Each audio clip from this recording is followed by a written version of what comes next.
ఈరోజు ఏ భారం నిన్ను కృంగదీస్తుందో, ఏ బరువు నీ జీవితానికి భారంగా ఉందో అన్నీ ఎరిగిన దేవుడు చెబుతున్నాడు, నేను నీ భారాలన్నీ తొలగించబోతా ఉన్నాను. నిన్ను ప్రేమించిన వాడు, నిన్ను పిలిచిన వాడు, తన బిడ్డగా ఏర్పరచుకున్న దేవుడు నీ విషయంలో చింతిస్తా ఉన్నాడు.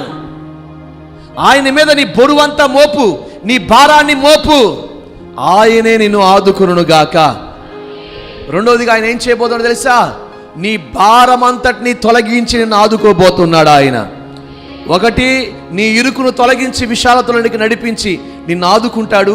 రెండోదిగా ప్రభు చెబుతున్నాడు, నీ జీవితంలో కలిగి ఉన్న ఏ భారమైనా ఆ భారాన్ని ప్రభు తొలగించి నిన్ను ఆదుకొనుగాక.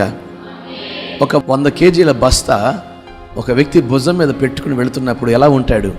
ఆ బరువుతో కూడిన భారం ఆ వ్యక్తి జీవితాన్ని చక్కగా నిలబడనివ్వకుండా అది కృంగదీసింది. ఏ భారం చేత నువ్వు బాధపడుతున్నావో వాటన్నిటి నుంచి ఆయనే తప్పించునుగాక. నేనే నిన్ను కోరుకున్నాను కాబట్టి నిన్ను ఆదుకుని నీ కుటుంబంలో ఉన్న బరువులు, భారములన్నిటినీ నేను తొలగించబోతా ఉన్నాను. నమ్మి విశ్వసించిన వారి అందరి కుటుంబ భారములని నా ప్రభు తొలగించునుగాక. నా ప్రభు ప్రతి వారిని ఆదుకొనుగాక, ఆదుకొనుగాక, ఆదుకొనుగాక. కుటుంబాల విషయాల్లో ఆదుకుని వారి బరువులన్నిటినీ ప్రభు తొలగించునుగాక.